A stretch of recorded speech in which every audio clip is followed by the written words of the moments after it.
저는 이번 태국 치앙라이 5기 선교에 다녀온 노영인입니다. 저는 이번 태국 선교가 두 번째인데요. 올해 2월 달에 4기 선교를 가고 4기 선교를 통해서 태국 선교지에서 하나님께서 저를 통해서 사용해 주시고 하나님의 일하심을 보여주셔서 너무 하나님을 깊게 만날 수 있었던 것 같아서 5기 선교를 결단하게 되었습니다. 이번 선교를 준비하는 기간이 2달 정도 있었는데요. 그 준비 기간 동안 뭔가 야심차게 이번에 잘 해봐야지 라고 결단했던 저의 마음과는 반대로 준비 기간에 마음이 많이 지쳐 있었습니다. 이번에는 조금 더 제가 잘해서 좀 더 하나님과 처음부터 가까워지고 말씀과 기도로 무장해서 공동체와 또 선교지에서 도움이 되고자 하는 욕심이 있었던 것 같습니다. 그런데 생각보다 저의 연약하고 부족한 부분들을 많이 마주하게 되었던 것 같습니다. 준비하는 과정에서 제가 하는 일터에서 스스로 많이 실망하고 또 용기를 잃게 되었습니다.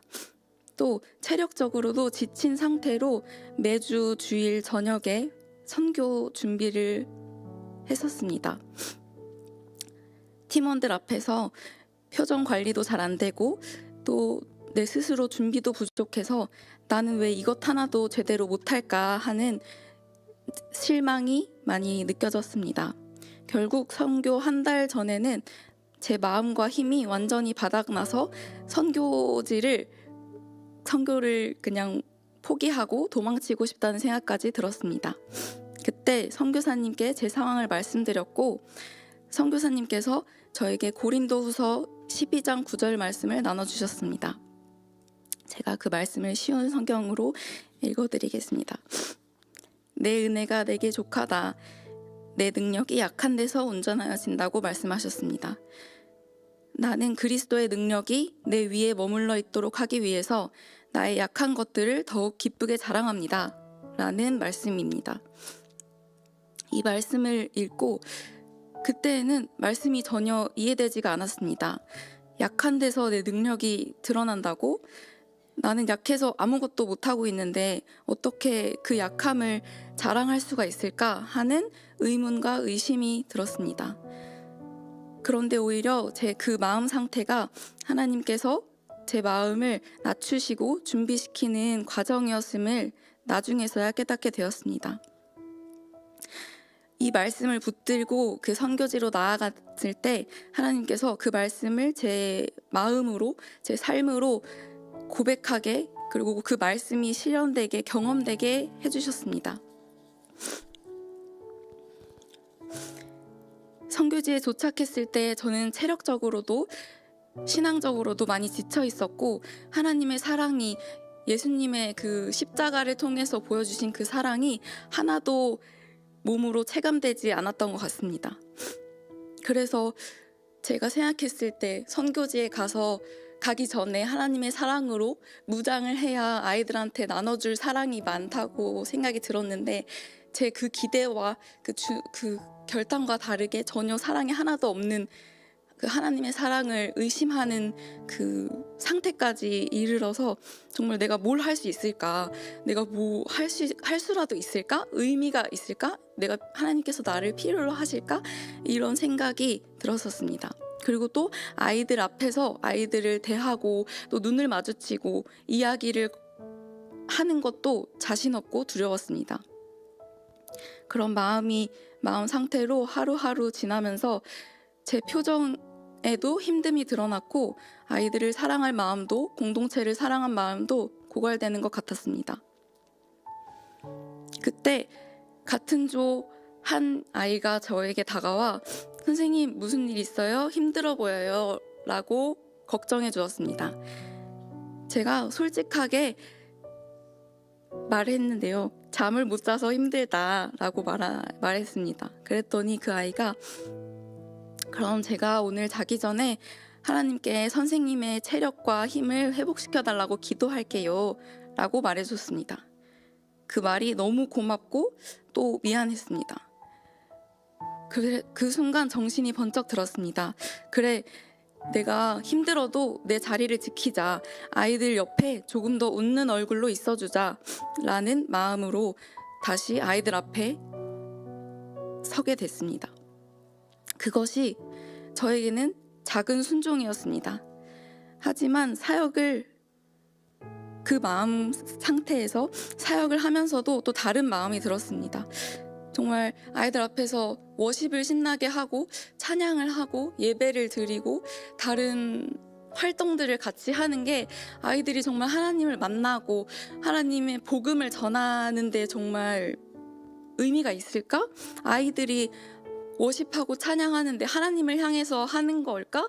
그냥 곡이 신나서 노래가 좋아서 그냥 따라 부르는 건 아닐까? 하는 의심이 들었습니다. 그러던 마지막 날 아이들과 다 같이 기도 제목을 나누고 서로를 위해서 돌아가면서 기도해주는 시간이 있었습니다. 그때 하나님께서 제 이 마음을 완전히 깨트리셨습니다. 아이들이 나눠준 기도 제목은 정말 하나님과 가까운 그런 기도 제목을 나눠주었습니다. 하나님을 더 알게 해주세요. 하나님의 뜻대로 살게 해주세요. 같은 것이었습니다. 놀라운 것은 그 100여 명의 아이들 중에 이 기도 제목이 정말 반 이상이 거의 많은 아이들이 그런 기도 제목을 적어준 걸 보고 아이들이 하나님을 믿고 있구나. 믿음이 있는 아이들이구나. 우리가 같은 하나님을 예배하고 찬양했구나 라는 생각이 들어서 너무 다행이었고 너무 감사했습니다. 그리고 그 많은 기도 제목들 중 저에게 가장 기억에 남았던 기도 제목은 선교팀의 모습을 통해서 예수님의 사랑을 알게 해주셔서 감사해요. 선생님들의 예배하는 모습을 통해 진짜 예배자가 무엇인지 배웠어요. 라는 말이었습니다. 그 순간 깨달았습니다. 하나님께서 저를 이 자리에 세우신 이유는 제가 무엇을 잘해서가 아니라 하나님이 일하시는 기쁨을 함께 누리게 하시기 위해서였구나 라는 것을 깨달았습니다. 저는 그저 그 선교지의 자리를 지켰을 뿐인데 하나님께서는 그 작은 순종을 통해서 아이들의 마음을 움직이셨고 또한 그 아이들의 마음을 움직이심을 하나님의 그 일하심을 저에게 보여주기까지 하셨습니다. 결국 제가 이번 선교를 통해서 깨닫게 된 그 하나님의 말씀은 나의 약함을 통해서 하나님의 능력이 드러나는 것이고 그렇기 때문에 더 이상 나의 약함을 숨길 필요가 없다는 것을 알게 되었습니다. 제 약함을 다른 사람에게 숨기는 것도 안 되지만 무엇보다 하나님 앞에서 제 자신을 솔직하게 못하겠다고 능력이 없다고 고백하는 것이 너무나 필요하다는 것을 깨달았습니다. 하지만 지금 저는 그러지 못하고 있어서 이때 이런 걸 깨달았는데 여전히 나는 똑같이 힘들어하고 삶으로 살아내지 못하는구나 라고 생각이 들었는데요. 그렇지만 이걸 통해서 내가 해야 되는 건 내 약함을 하나님 앞에 솔직하게 고백하고 내 약함을 통해서 하나님의 능력이 드러나기를 간절히 기도하는 것이 필요하구나. 그걸 저한테 말씀해주고 싶으신 거구나 라는 걸 깨달아서 너무 감사했습니다. 하나님이 바라시는 것은 우리가 잘 해내는 것을 바라시는 것이 아닙니다. 우리는 하나님 앞에서 잘 해낼 수가 없습니다. 우리는 그저 모든 것을 주관하시고 모든 것을 가능하게 하시는 하나님 앞에 우리의 있는 모습 그대로 하나님께 나아오는 것입니다. 그리고 하나님께서는 큰 결단과 큰 순종을 바라시지도 않습니다. 그 작은 순종에도 하나님은 반드시 일하시고 하나님 나라를 확장하는 데 하나님 복음을 전하는 데 우리들을 사용하실 줄을 믿습니다. 그래서 우리 모두 선교지에서 뿐만이 아니라 우리 각자의 삶이 선교지라고 생각을 하는데요. 그 선교지에서 우리들의 일상생활에서 하나님께서 무엇을 원하시는지, 어떠한 순종을, 어떠한 가장 작은 순종을 원하시는지 알게 해주셨으면 좋겠고, 그걸 깨닫게 해주셨을 때 정말 감사함으로 자신의 모든 것을 다 내어드리고 하나님께 우리의 삶을 맡길 수 있는 평화교회 공동체 되었으면 좋겠습니다. 마지막으로 저의 연약함에도 불구하고 저를 사랑하시고 하나님 나라의 일을 함께 하도록 불러주신 하나뿐인 하늘 아버지에게 감사드립니다. 그리고 너무나도 부족한 저의 이야기를 들어주셔서 감사드립니다. 모든 영광을 하나님께 올려드립니다. 감사합니다.